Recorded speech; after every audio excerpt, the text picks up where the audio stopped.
Hey guys, so I wanted to record this video for a while. The reason why I just started to do this now is because we've got more information about the SFV collab, so the Street Fighter V collab at this point.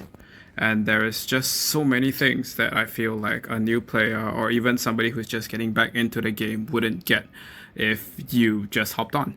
So there are just so many things that you might miss out on, bad choices that you might make. So I wanted to create this F2P player's guide to help you figure out how to make the best value out of all of the things that you can be doing during this collab.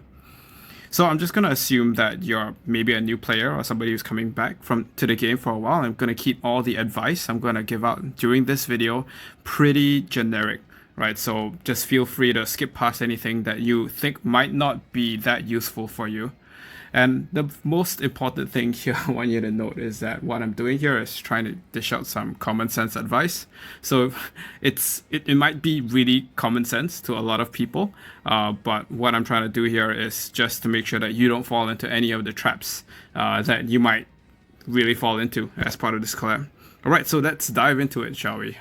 So the first one, I think is probably one of the most important ones, is that whenever you get a selector, be sure to use it last. And I'm gonna show you what I mean by that.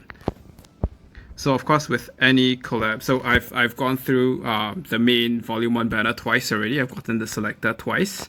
In this case, what I did was obviously I used it on Ryu because I wanted to see how good he was. But actually what you should be doing is probably saving that for last until you're really sure you want to invest in him. But this advice is really more for the card banner itself. So I've only gone through the card banner once, and I have had horrible luck with it. So I haven't gotten any of the finishers, the 3PGs. So yeah, you can see from my battle card selector, it's still at volume 1. I have one of these, card set number 2, and I have absolutely none of the 3PGs. And one of this, the pretty good option set. But I'm still not going to use it until I am done with volume 2. The reason why is because obviously the card sets can still drop then, and then you can also get additional cards through the weekly card dungeon, which is going to be one of my tips as well. So don't use the selectors yet, use it at the last moment, right? Don't be tempted to use any of these selectors as well. So my second piece of advice is don't pull a second round on the card banner until you're done. What does that mean? So I've already gone through the card banner once, and that's it. That's all I'm gonna do all the way until I'm done with volume 2. The reason why is because obviously I might be able to get additional cards from the weekly card dungeon. I don't know that. I might get dupes of the sets from volume 2. I don't know that either, and I don't know what the rest of the options might do. Right, I mean in terms of how I might need it to boost CP, because I don't know what Akuma and Bison can do. So what I would definitely recommend is just don't pull a second round on the card banner until you've done both of the card banners. Then you're really sure what you still want to invest in terms of cards. Which of course relates to one of my most important points. And that's actually relating to the dice game. So if you look at this really closely, you see that the dice game ends in 4 days. What that means is that you have 4 more days to pull for the dice. And the dice game, of course, is a great way to convert AP into rubies, because every time you go one round, as you can see, I've already done like all 25. So every time you go one round, you actually get 50 rubies. That's pretty good, in addition to whatever you might get on the squares themselves. So what's cool about this dice game is that it doesn't end until volume 2 is released. So there's this really short sweet spot between volume 2 and the dice game ending, where you can basically go into the card dungeon over here and skip ticket it all the way. So I definitely recommend skip ticketing it and using whatever AP potions you have, because right at the end you will see all of the Street Fighter V 3PG cards, as well as of course let's see if I can pull it up. You'll also, of course, be able to see all of the set cards that might drop from it as well. And it is over here. Here you go, the set cards. So you definitely want to spend, I don't know what, all of your AP, all of your skip tickets on the first time that Volume 2 releases, so that you can get a chance of pulling the Akuma 3PG or whatever before obviously using your Volume 2 selector or even going another round of Volume 2. You don't know. Right, so definitely like spend as much of your rubies as possible, and as a bonus, you get dice, which is a pretty healthy number of dice. Let's see how many dice I get with one round of this.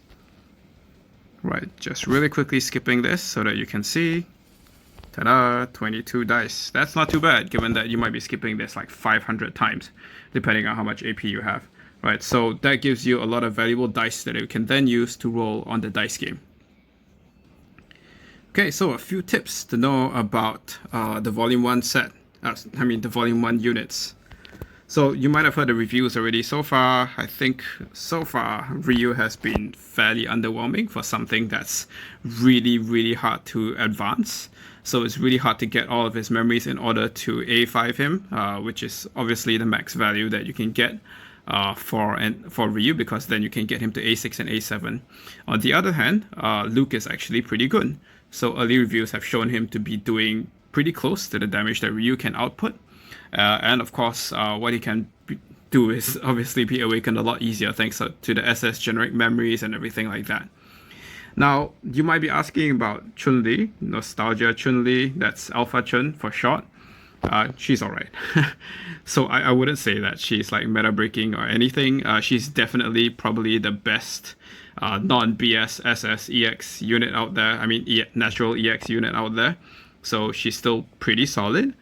She'll help you a lot in Inferno Geese and Inferno Rugal as well, even thanks to her chill and poison. But she's not going to be doing that much damage. She, I think, even has trouble clearing Path of the new tower, Path of Martial Arts. Yeah, but anyway, invest in her. I actually decided to trade up 3 of her memories for the change-up kit. And you might too. I think she's decent value for what you've gotten. Obviously, for Nostalgia Chun-Li, do not use her memories on awakening her. This goes without saying for anyone who's been in the game for a while, but obviously what you want to do is dimension exchange into whatever like invites that you might require to advance Chun-Li. Right, you can get her all the way to A5 and then just use her memories to change her up. Which brings me again to my next point. Do not use the change-up selector kit that you get from the Carnival on Alpha Chun-Li. And in fact, I haven't even used it yet, even though I do have the option of getting it for Luke, for instance. But don't using it. Definitely do not use it on Alpha Chun-Li, because if you're pulling on Volume 2, you have a high chance of getting her memories. Even if you're not, you can still wait till then to decide. You don't have to do it right now. And firstly, it's a lot harder to get 3 SS memories for Luke, or 3 SS memories for Bison, right? And of course, a Chun-Li change-up kit only requires 3 of her memories, which are easily replaced by dimensional invites, which are dime a dozen these days. So either use it on Luke or M. Bison, do not use it on Chun-Li. And I actually recommend waiting for Volume 2 before you decide whether or not you want to use it on M. Bison. The simple reason is because even though you do get 2 free change-up kits, and if you didn't know that, you actually do get 2 free change-up kits. You get one from the Carnival over here, which of course completed, and then you get one from the login bonus. So if you check out the login bonus over here, not only of course you get this really sweet Chun-Li option card, but you also get this box. Now if you don't know what's inside this box, it might be a bit confusing. You go in, you tap on it, it basically opens up into different boxes at different points, right? And at the very end, low and hold, you get a change-up kit, right? So this is the second one that you get. You don't have to use Luke or M. Bison memories to exchange for a change-up kit. In fact, that's probably a pretty horrible idea. So unless you have like tons and tons of rubies and you really want to waste it, don't use the memories of Luke or M. Bison on the change-up kit. Just grab them from the change-up kit selectors. Okay. Right. One more tip that you definitely should take note of right now is that we've got about well, we have exactly 21 more resets until the end of the collab. So what this means, and we've done the math, is that you can get about 20,000 more rubies just by doing the dailies and weeklies. So even if you're discounting your first clear rewards, just from the weeklies, dailies, rush dungeon, you can get 20,000 more rubies. So do with the information what you will, figure out what you want to pull. Okay, and then we go on to our very last tip for this video. And one thing that I would definitely advise right from the start is you do get a whole bunch of temporary imprint stones, so Street Fighter V imprint stones from this banner, right? So you get, there's a pretty high chance of it. I mean, 4% is not pretty high, but you still get those. It's either these or the ones that you can also get from the Rush Exchange Shop or the Path to the Martial Arts Tower. So you can get these, you can get whatever. You'll have more than enough. So the thing is, I would definitely recommend that you use up the imprint stones here in the temporary ones first, before you try and use the ones that you might get from the event codex, which is, in case you don't know what I'm referring to, the one over here, right, where you get permanent ones. So I'm a bit of a hoarder. I still have my Guilty Gear ones. That's probably going to be the same for my Street Fighter ones because I haven't used a single one. I've just been using the temporary ones to boost my units so far.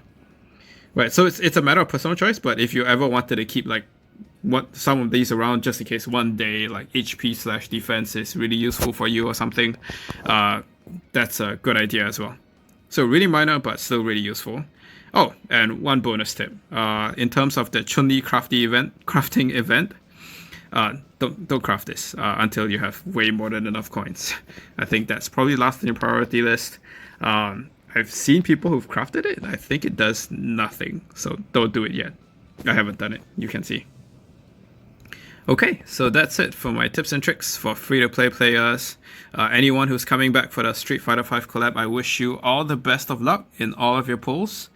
And if you like this video, like, subscribe, leave comments if you think that some of the things are too obvious, or if you've got any better tips that you want to share with everyone as well. Alright, so I'll catch you guys next time. Bye!